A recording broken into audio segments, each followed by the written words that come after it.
राधे राधे, जय श्री कृष्ण। दोस्तों, सबसे पहले मेरी भगवान से प्रार्थना कि आप सब अपने घरों में खुश रहें, स्वस्थ रहें, सुखी रहें। और एक बात मैं आपसे कहना चाहता हूं कि आप मेरे चैनल को लाइक करें, सब्सक्राइब करें। कृपा आपसे मेरी यही प्रार्थना है। अगर आपको वीडियो अच्छी लगती है तो ज़रूर लाइक और सब्सक्राइब ज़रूर कर दीजिए। एक लाइक करने में आपका कोई मूल्य नहीं लगता, तो कृपया आप लाइक और सब्सक्राइब जरूर कीजिए। अब हम बात करते हैं कि आज का विषय क्या है। आज हम बात करने जा रहे हैं कि ऐसे कौन से उपाय करें जिससे हमें धन की प्राप्ति हो। वो उपाय दोस्तों, आप कॉपी पेन ले लीजिए, उस पर आप लिख लीजिए। ये उपाय हैं, सरल हैं, इसमें कोई पैसा नहीं लगता है, ना ज़्यादा कोई खर्चा है ना पैसा, कुछ नहीं लगेगा। आप बड़े आराम से कर सकते हैं। हफ्ते में एक बार करना है, कोई ज़्यादा समय नहीं है। कैसे करना है ये आप नोट कर लीजिए। दोस्तों, पीपल को तो आप सब जानते हैं। पीपल ऐसा वृक्ष है जिसको वैज्ञानिकों ने भी सिद्ध किया है कि ये सदा ही ऑक्सीजन पैदा करता है। अब तो ऐसे हालात हो गए कि पीपल को काटा जा रहा है, जगह जगह पीपल को काट दिया, उसका परिणाम हमको भुगतना पड़ रहा है। पैसे दे करके हम ऑक्सीजन ले रहे हैं। तो इसलिए जितना हो सके बागों में, कई ऐसे स्थानों पर जहां आपको जगह मिले, पीपल जरूर लगाएं, पीपल के वृक्ष लगाएं, जिससे कि ऑक्सीजन पैदा हो और हम सब लोग सुखी रह सके। अब इसी पीपल के और कितने उपाय हैं, धार्मिक ग्रंथों में तो बहुत बताए गए हैं, लेकिन आपको मैं मुख्य मुख्य उपाय बताता हूं। सबसे पहले तो एक बात का ध्यान रखिए कि पीपल पर कब जाना है। कई लोगों को पता ही नहीं है पीपल पर कब जाना है। वो रविवार को भी चले जाते हैं, सोमवार को भी चले जाते हैं, मंगलवार को भी चले जाते हैं, लेकिन शास्त्रों में इसको गलत बताया है। शास्त्रों में लिखा है कि रविवार से लेकर के शुक्रवार तक पीपल पर नहीं जाना चाहिए।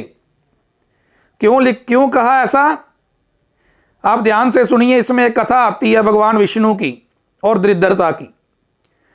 भगवान विष्णु ने दरिद्रता को वर दिया कि तुम रविवार से लेकर के शुक्रवार तक पीपल पर वास करोगी, और शनिवार को मैं भगवान विष्णु अर्थात लक्ष्मी इस पीपल पर वास करेंगे। जो लोग शनिवार को आकर यहां पर कुछ मांगेंगे, कुछ पीपल पर अर्पण करेंगे, उनके घर में लक्ष्मी का वास होगा, विष्णु का वास होगा।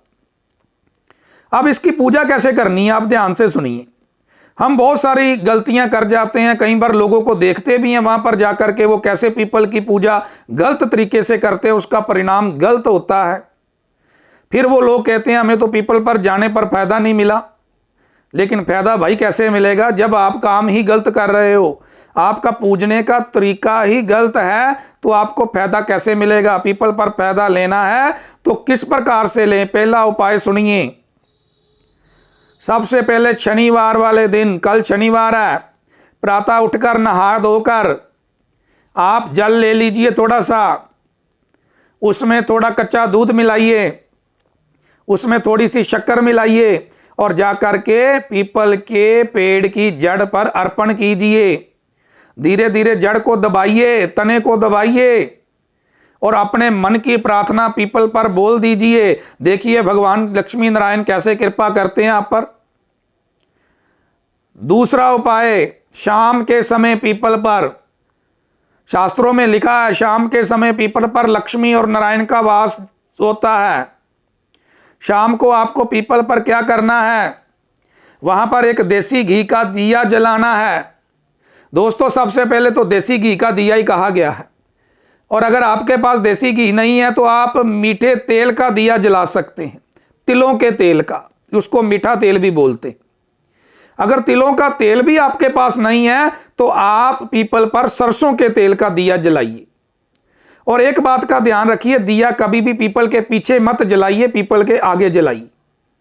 जिनको पितृदोष है वो पीपल पर कपूर जला सकते हैं। कपूर जलाने से पितरों को शांति मिलती है और पितरों की कृपा आप पर बनी रहती है। जिनको शत्रु परेशान करते हैं वो नींबू लेकर के, उन पर नाम लेकर के जितने आपके शत्रु हैं उतना नाम लिखिए और पीपल पर अर्पण कर दीजिए। आप देखिए कैसे आपके शत्रु शांत होते हैं। ये जमाया हुआ है, कई लोगों को इस उपाय से काफी फायदा हुआ।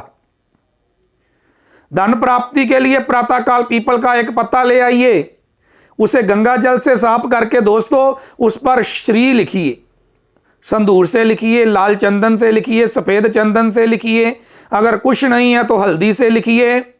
उस पीपल के पत्ते पर श्री लिख करके उसको फोल्ड कीजिए, जोड़ दीजिए आपस में, और जोड़ने के बाद उस पर मौली लपेटकर बांधकर उस पीपल के पत्ते को अपनी पॉकेट में रख लीजिए। आप देखेंगे कि आपका जो फजूल का खर्चा होता है वो कम होना शुरू हो जाएगा, आपके खर्चे रुक जाएंगे। आप ऐसा उपाय कीजिए। पीपल की निरंतर पूजा करने वाला जो है वो सुखी रहता है। पीपल पर हनुमान चालीसे का पाठ करने से हनुमान की कृपा मिलती है। पीपल पर कपूर जगाने से पितरों की कृपा मिलती है, और पीपल पर जल चढ़ाने से शनि देव की कृपा प्राप्त होती है। पीपल पर दिया जगाने से लक्ष्मी नारायण की कृपा प्राप्त होती है। तो ऐसे बहुत सारे उपाय हैं वो पीपल पर करने वाले हैं। दिया पीछे मत जलाइए, आगे जलाइए, पीपल को जल चढ़ाइए, पर करना शनिवार के दिन है। रविवार से लेकर शुक्रवार तक आप पीपल पर मत जाइए, वरना दरिद्रता आपके साथ आपके घर में प्रवेश कर जाएगी। और शनिवार भी दोस्तों एक बात का ध्यान रखिए, जब आप पीपल पर जाएं, उपाय कर रहे हो तो उपाय करने के बाद पीछे मुड़कर मत देखिए, सीधा अपने घर आ जाइए। देखिए लक्ष्मी नारायण भगवान की कृपा आप पर कैसे होती है। 5 शनिवार, 7 शनिवार, 11 शनिवार, 21 शनिवार आप करके देखें, भगवान की कृपा आप पर बरसेगी। लक्ष्मी का आपके घर में वास होगा और आप खुद देखेंगे कि आपके बिगड़े हुए काम किस प्रकार बनेंगे। तो दोस्तों जाने से पहले मैं आपसे प्रार्थना करता हूं कि आप मेरी वीडियो को लाइक करें, सब्सक्राइब करें, और इसी प्रकार से आगे आने वाले जो उपाय हैं, नवग्रह की शांति कैसे हो, गौशाला के उपाय बताए जाएंगे। गौशाला में जाने से आपको किस प्रकार से धन की प्राप्ति होगी, गौशाला के उपाय कैसे हैं। तो ऐसी 2-3 वीडियो जो है दोस्तों और आएगी, और आप उसमें से उपाय लेकर के करिए, और मैं आपको यकीन से कहता हूं आपको फायदा होगा। भगवान आप पर कृपा करेंगे और आपकी रक्षा करेंगे, धन से भंडारे भरेंगे। आप सब सुखी रहें, स्वस्थ रहें, आनंद में रहें। बोलो जय श्री राम, राधे राधे, जय श्री कृष्ण।